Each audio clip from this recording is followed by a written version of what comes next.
Hey everyone, welcome to Pit Stops To Podium, the RevPartners podcast where we talk to execs who have competed and won, taking their companies from high growth to high scale.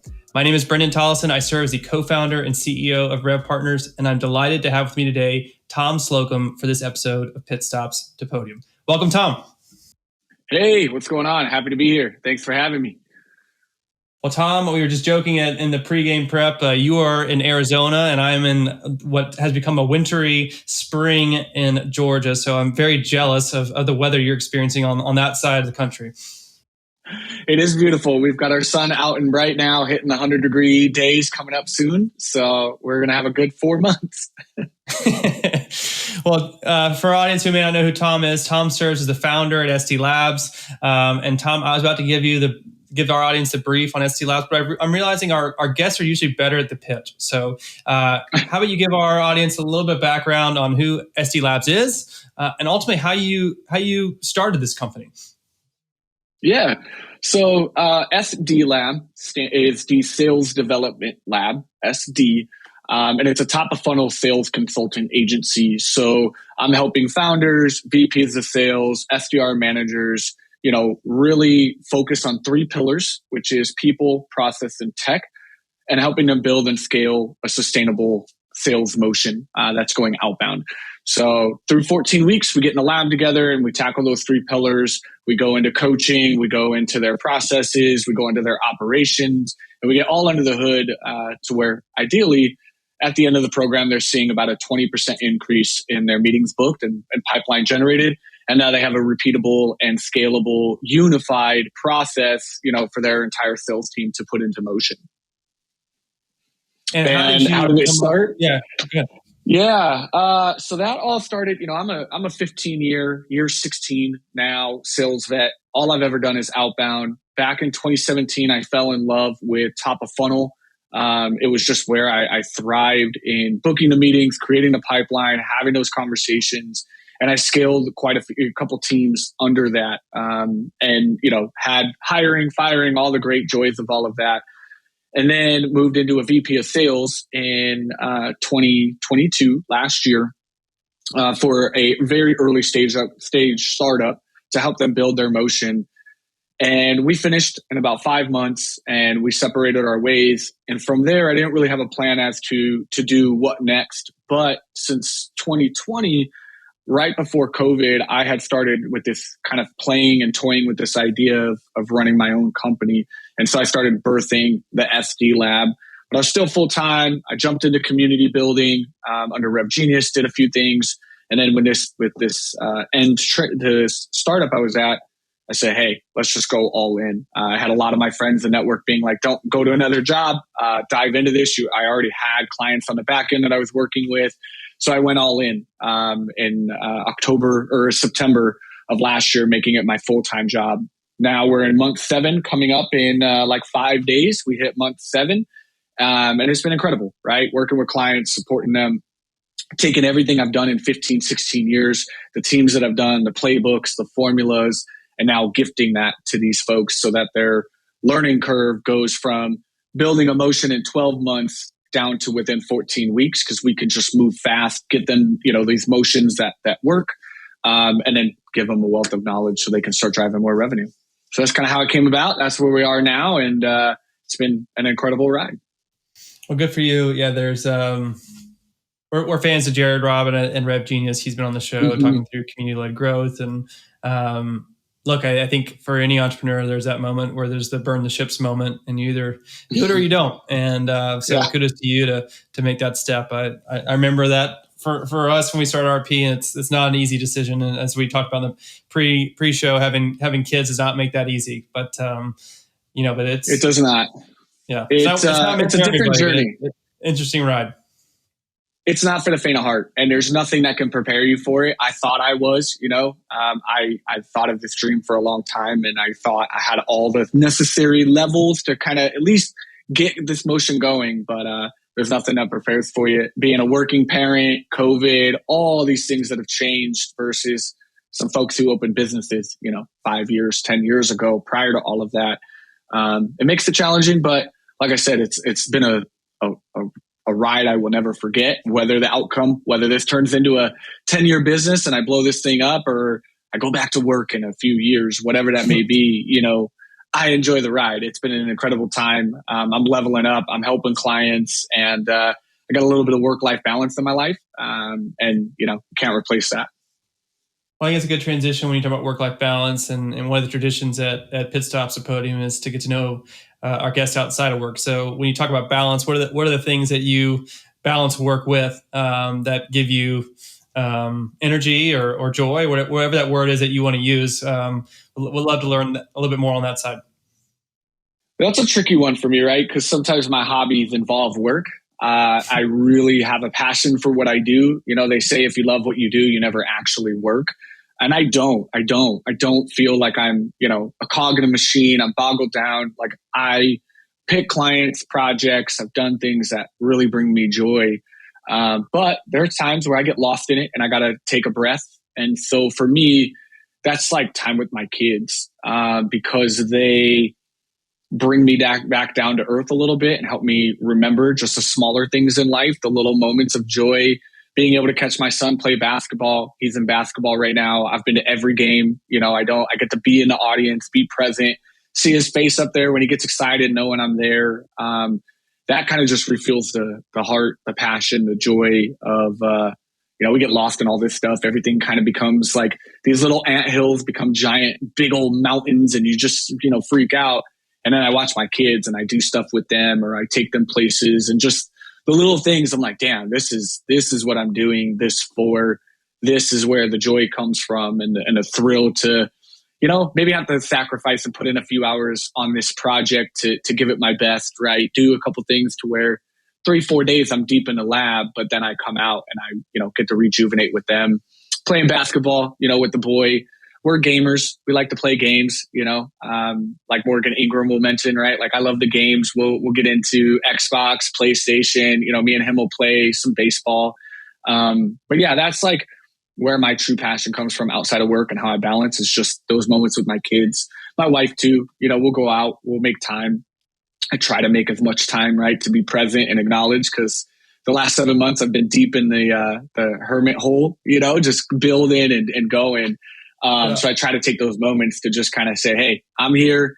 I know, and I want to give you my time uninterrupted. So that's kind of like what I do outside of work, is just, sports, games, and family time. Yeah, it reminds me, I've been reading, I'm going to butcher it. I think it's Arthur C. Brooks, Success to Success. I started this week, and there's this whole idea of the striver's curse. And it's very relevant probably for our audience. And as you were just talking of people that are high performers and want to succeed, there's a cost to that. And so he goes into that, and then also talks about inevitably as we age, we decline. And so, like, how do we make sure that we are set up for long-term success and pursuing those things that truly endure? And so when you talk about the idea of joy and kids and family, that's certainly something that people talk about, but it's sort of a good reminder of how important that truly is. So I appreciate you sharing that. Well, Tom, let's go into the big idea. You talked a little bit at the beginning in terms of what SD Lab does as it relates to people, process, technology for creating, a 14-week program to drive top of the funnel. And I know there's an element of that. We talk about that success with the cold calling. And cold calling can be a bit of I don't call it a dirty word, but a divisive word, and something that oftentimes people shy away from. And so I'd love to get your perspective on what, broadly speaking, when we think about prospecting, why is that element still so relevant and important in your mind? Cold calling is very dear to my heart. It's what I've built my entire career on. Now, I'm all about multi-channel. I believe it's an entire, there's different people in your team, man. Learn to leverage that. Not everybody has to pick up the phone. Some are very good at email, social selling, but I definitely encourage a cold calling culture. But there's a way to go about it, right? And more times than I can count, the only reason that people are so fearful of it is because they're not empowered, and they don't have the resources to even be confident to go on a phone call. That's the scary part, right? When you look at social selling and email, you have time. Somebody emails you back an objection, you have time. You can maybe gather and phone a friend, pull the audience on how you should go about it, right? Call some lifelines and then get back to that person. Same with social selling, where cold calling, that's on the fly. As much as, right? It's live. It's as soon as they give the objection, you have to be prepared. So the big roadblock that I always find is just paralysis, fear of the unknown. They don't want to go into the weeds. They don't know how to puff their chest on a phone call because they're not empowered to. You ask them to handle a concern, they don't even know what to say. They're just winging it. They're not knowing how to answer this question or be okay to ask a leading question for you without being concerned of, oh God, what do they say? If they go this route, I can't handle that, right? I need them, they're trying to stay in a box, a script. And so, you've got to come in and look at your entire foundation. And sometimes it starts with taking back the cold calling culture and first looking at, do they know their buyer personas? Do they know their messaging? Do they know what objections work well? Do they know what your product actually does for its customers? That's a big red flag, as most can't even get on the phone and give their value prop strictly to that persona or to that person on the phone because they don't know what the hell their thing does. Right? They're just told, sell the meeting. And I'm not saying to go know your product and get into all the weeds of that, but go talk to your customer success. Go talk to your close one customers and say, why the hell are you here? Why do you pay us? What did we do that changed your life that you're like, yo, I can't do without you guys. This is what you've done for us.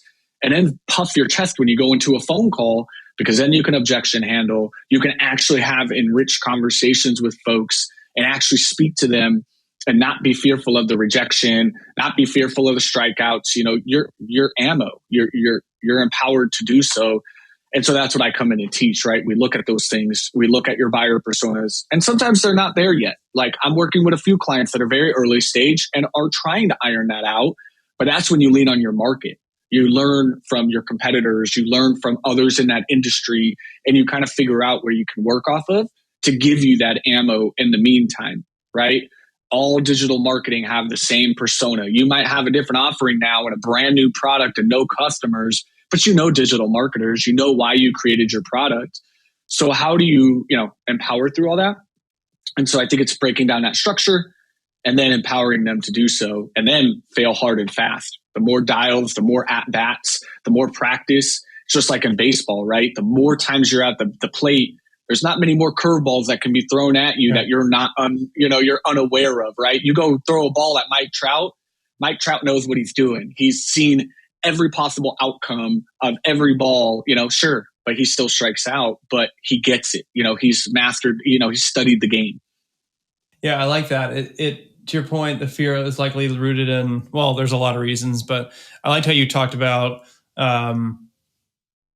it's live, and so you have nothing to hide behind, and that's scary. And so that makes a lot of sense for a lot of people. And I think that getting into, we can get into structure in just a little bit, but I think it would be helpful just take that step back, as you were just even describing, is, well, why should I do it? So there's I liked how you were describing, as you were talking through some of that why, it was actually training enablement for the rep. I mean, it may not even be for those first few prospects, actually for you to truly understand and learn the buyer, the objections, to make you better going forward.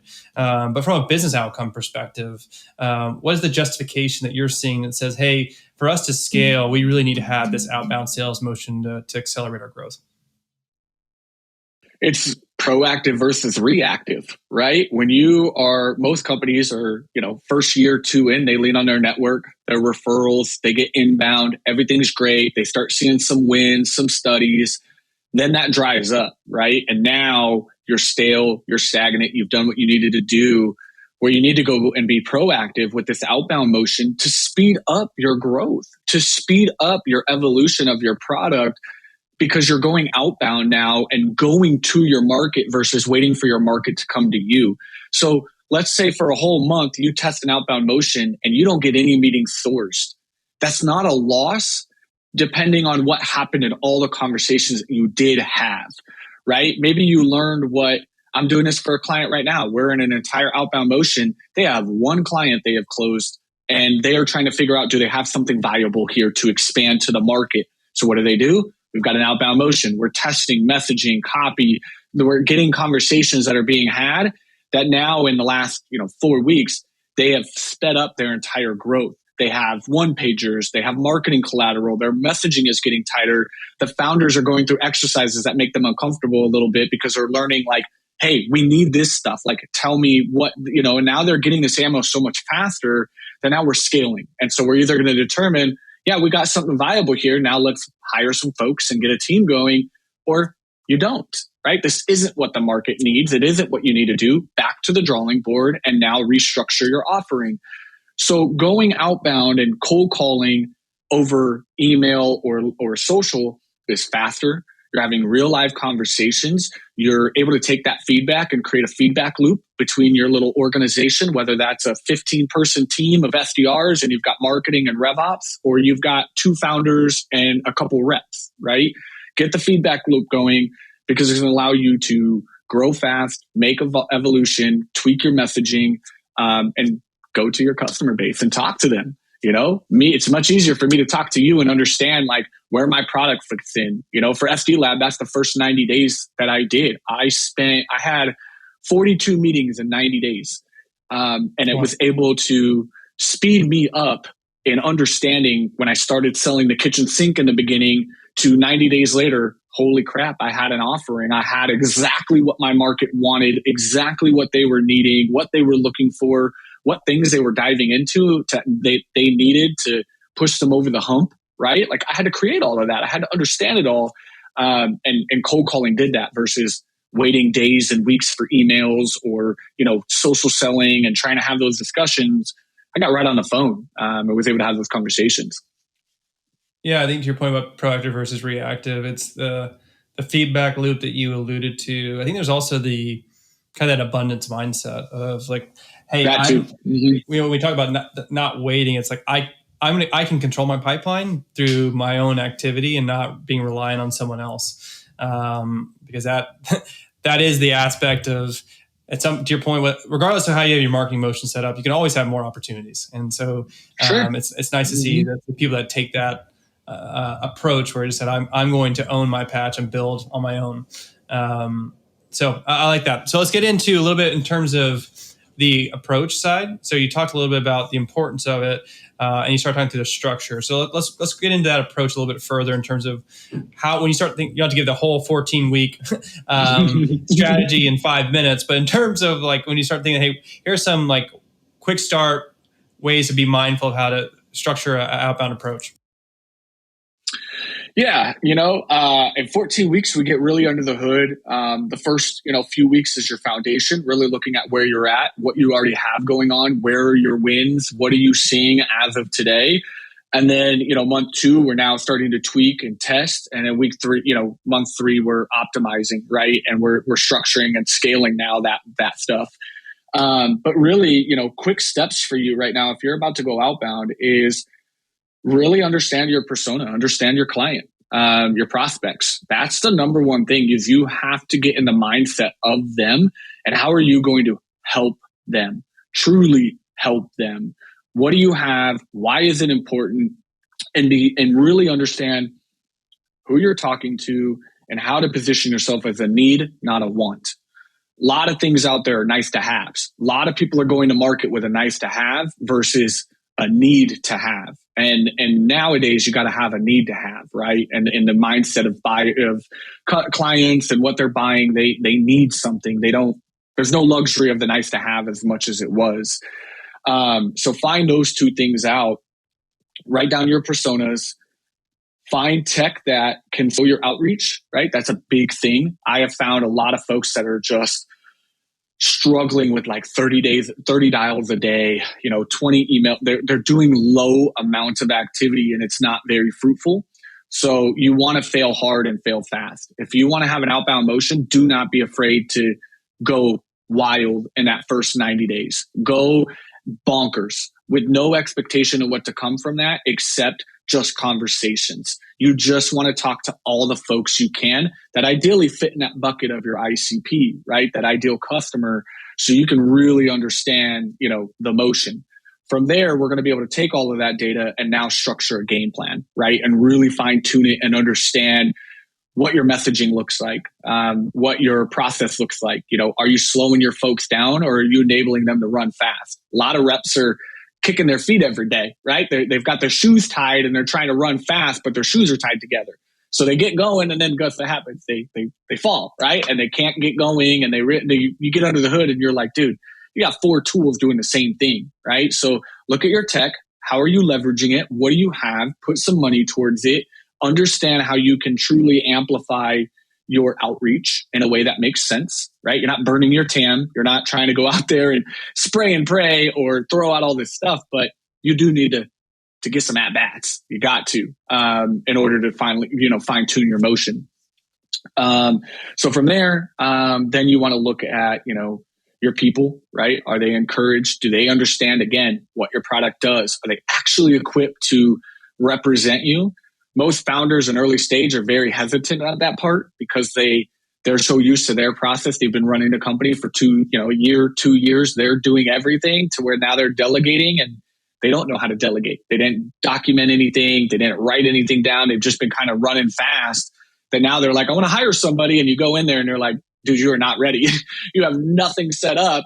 What do you expect them to do, right? You expect them to solve your problem for you, and they can't until you equip them. So you got to go through all that stuff, write down your processes, go through, maybe create a playbook that really is defined on how they should be going to market. So they're empowered. So those are like those 3 pillars. Look at your processes, look at your tech, and then look at your people and what you're doing to empower them. And if you tackle those first things right now, early on, you will have a scalable motion, I promise. It will only get better. It will only optimize from there. But if you just throw somebody in, say, start selling, good luck. You're going to probably go through 2-3 reps before you find your motion, and you're going to blame the reps. Oh, they didn't perform. Yeah. They stunk. They weren't built for this. Nope, it was a bad outcome. And I ask you 2-3 questions about this stuff, and you're like, yeah, we had none of that. And I'm like, okay, so you failed. You did that, right? Like, let me help you. And then we could try again and get you that SDR or that first AE hire that can actually run for you. So yeah, that's kind of what I would tackle in a structure there. Yeah, I think that's great. And I guess I think another reason why people don't do cold calling is what you were just alluding to, which is oftentimes the manager, when you think about people, process, and tools and the way you were describing it, the underlying theme or the one consistent in all 3 of those is the manager.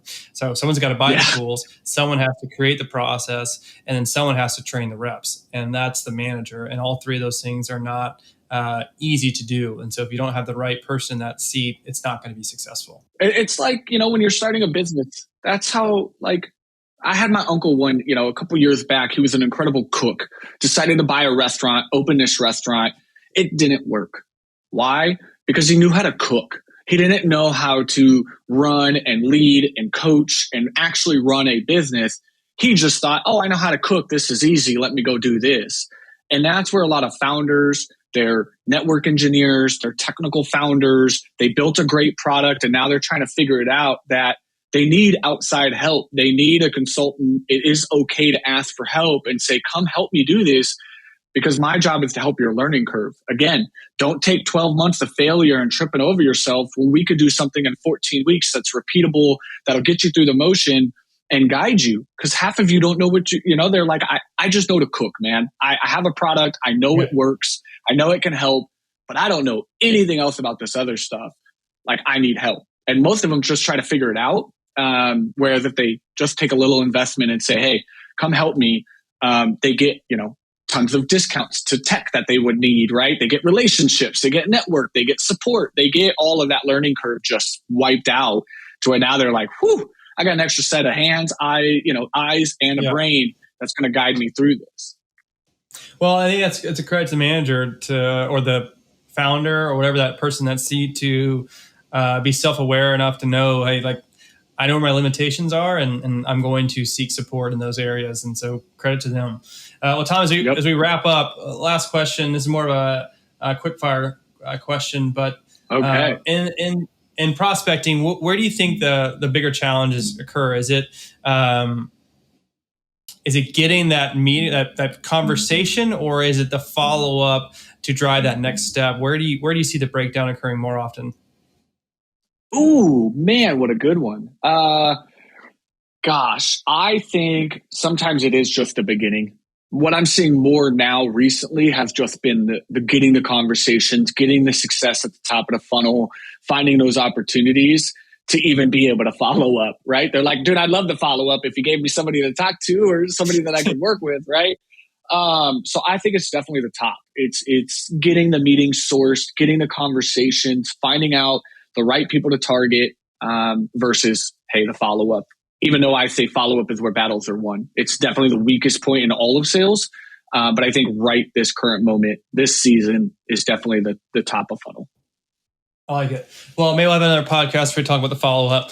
But hey, Tom, so I've really enjoyed this. Has been some great content. I know our audience will find value, and if they want to take their next step, and whether that's to reach out to SD Lab or get more of your content, what's the best way for them to do that? I live on LinkedIn. That's where I'm at. Come find me there. You'll find my website, thesdlab.com, all of my publications, my testimonials, my references, right? Everything that I have under my belt. And then you can DM me there and chat, and we can have a conversation. So LinkedIn is where it's at. All right, go follow, and connect with Tom on LinkedIn. Continue the conversation. But until then, Tom, thanks for taking a little bit of time. I really do appreciate it. Absolutely. Thank you for having me.